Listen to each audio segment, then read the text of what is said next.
반갑습니다. 12월 3일 수요일 큐티 스케치 시간입니다. 오늘 본문은 여호수아 12장 1절부터 24절까지의 말씀입니다.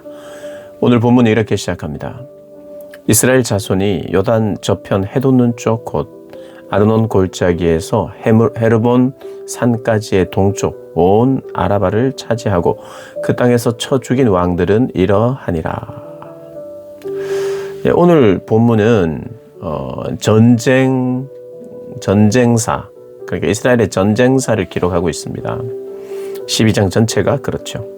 12장 전체를 보면 요단 동쪽에 두 명의 왕, 이 영토가 제법 컸습니다. 두 명의 왕이지만 거기는 큰 제국처럼 두 곳이 이렇게 나눠져 있었고, 그 다음에 이제 요단 서쪽, 요단강을 건너와서 요단 서쪽, 거기가 사실은 하나님께서 약속하신 약속의 땅입니다. 동편 역시도 그 가나안 땅이지만 하나님께서 약속하신 원래 땅은 서쪽이죠. 서쪽. 요단을 건너는 곳.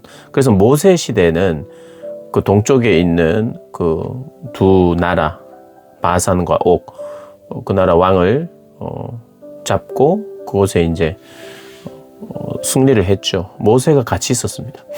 근데 이제 가나안 땅에 못 들어간다. 모세는 그렇게 이제 못 들어간 거죠. 그래서 그런 의미로 생각하면 되겠고요. 그러나 그럼에도 불구하고 가나안 전쟁사에 있어서는 동쪽부터 나오는 거죠. 그것은 모세를 계승했다는 의미이기도 하고 이스라엘이 실제로 전쟁을 해서 그 지역을 다 영토를 가지고 있기 때문에 그렇게 했었던 겁니다. 그래서 전쟁의 기록이 맞아요. 그렇지만 단순한 전쟁의 기록만의 의미가 아니라 이것은 어떻게 보면 믿음으로 전쟁을 했고 승리케 하신 하나님에 대한, 그러니까 하나님의 역사를 기록한 것이죠. 믿음의 역사를 기록한 그런 기록이기도 합니다. 동쪽 요단 동편에는 2명의 왕, 요단 서쪽에는 31명의 왕, 총 33명의 왕의 그런 이름이 거론되고 있죠. 이것은 이스라엘 백성들이 단지 전쟁을 하다 보니 우연하게 잘 우리가 승리하고 우리가 해냈다, 이런 이제 기록이 아니라 이 전쟁은 하나님의 전쟁이었다. 하나님이 실제로 하셨고 우리가 한 것이 아니다 라는 걸 드러내는 그런 어떤 전쟁사의 기록이죠. 그래서 우연한 승리거나 아니면 우리가 잘해서 된 승리가 아니라 하나님의 약속에 의한 철저한 약속의 성취가 일어났다는 그러한 기록이기도 한 거죠. 약속에 대한 신실함이 이 전쟁의 역사를 기록함에 있는 겁니다. 그리고 이건 하나님의 전쟁이라는 걸 강조하는 그런 장이라고도 할 수 있어요. 사실은 이름만 계속해서 열거가 돼요. 이름만. 그래서 사실은 지루하고 사실은 이곳에서 메시지를 우리가 깨닫기는 쉽지 않아요. 그런데 6절에 보면 여호와의 종 모세와 이스라엘 자손이 그들을 치고 여호와의 종 모세가 그 땅을 루벤 사람, 갓 사람, 므낫세 반지파의 기업으로 주었더라. 이 시작이 바로 모세로부터 시작되었고 모세에게 약속하신 그 약속이 모세를 비롯하여 여호수아 때까지 이르러 약속이 이루어졌다는 것을 분명히 말하고 있고 성경은 그것을 드러내고 있다는 거예요. 사람들의 이름과 지역 이름이 열거되는 중에 특별히 다루고 있는 이 본문은 바로 모세가 여호수아의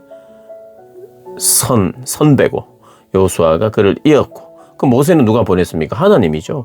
하나님이 보내셨고 하나님의 약속이고, 그래서 단순한 전쟁사가 아니고 단순한 전쟁의 기록이 아니라, 그리고 과거의 영광이 이랬다, 이스라엘의 과거의 영광이 이랬다, 이걸 적는 게 아니라 하나님이 약속하시고 성취하셨으니 앞으로도 우리의 미래를 하나님께 드려야 되고 하나님이 우리의 미래를 책임지실 것이라고 하는 그런 장인 거죠.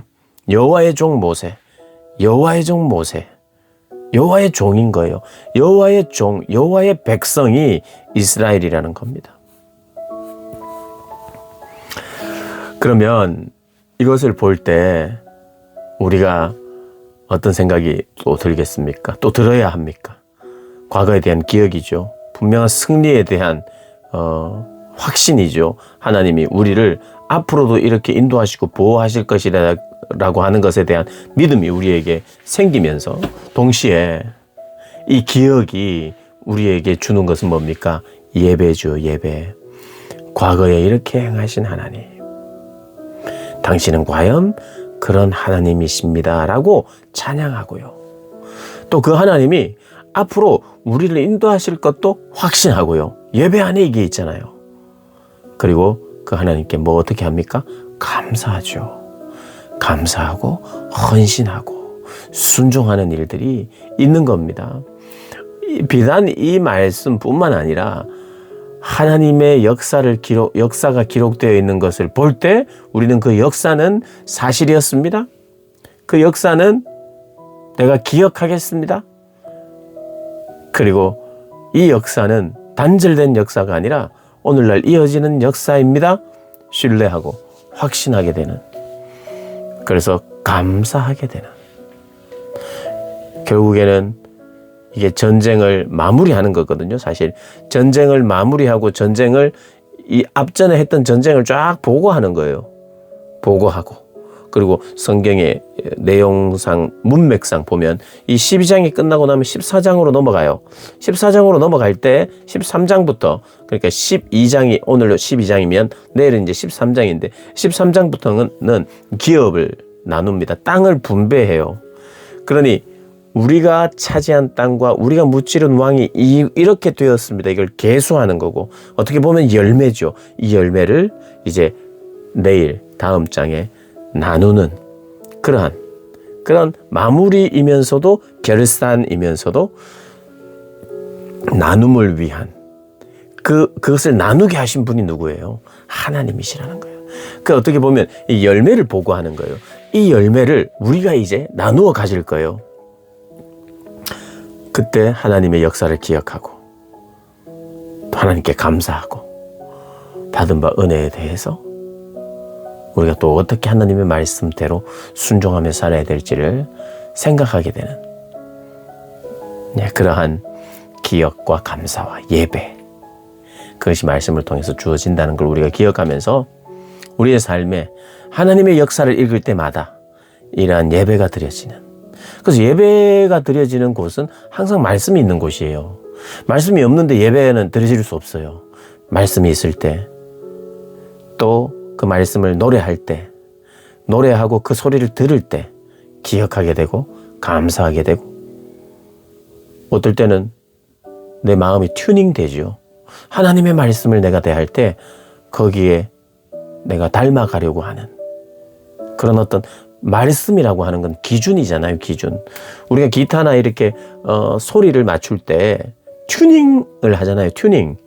튜닝을 하는데 기준이 있어야 튜닝이 가능하지요. 미를 칠 때 미라고 하는 절대적인 기준을 퉁 튕겨야 그 다음 줄과 같이 맞춰보니까 틀렸어요. 틀리면 점점 조우기도 하고 풀기도 하면서 맞추지요. 근데 기준이 있어야 손바닥도 이렇게 맞닥뜨려야 소리가 나듯이 기준이 있어야 돼요. 기준이. 그 기준이 하나님의 말씀이에요. 하나님의 말씀 앞에 튜닝이 될 때 회개하기도 하고요. 그 튜닝이 감사하기도 하고, 그러면서 하나님의 소리와 같아지는 자리까지 가는 것. 그래서 그것이 또 예배의 결과로 나타나는 거죠. 그래서 이것은 하나의 하나님의 말씀이요, 그 말씀 앞에 반응하는 우리. 그래서 예배하기를 원하는 분들은 나 정말 예배 한번 제대로 드리고 싶어. 그럼 여러분, 예배를 제대로 한번 드린다는 게 뭐죠? 뭐가 예배를 제대로 드리는 겁니까? 말씀이 있어야 됩니다. 진리가 울려야 돼요. 그리고 그 진리에 나를 튜닝하는 것, 그것이 예배 안에서 핵심적으로 필요한 겁니다. 튜닝하기를 원하십니까? 그렇다면 말씀 앞으로 가시기를 주님의 이름으로 축복합니다.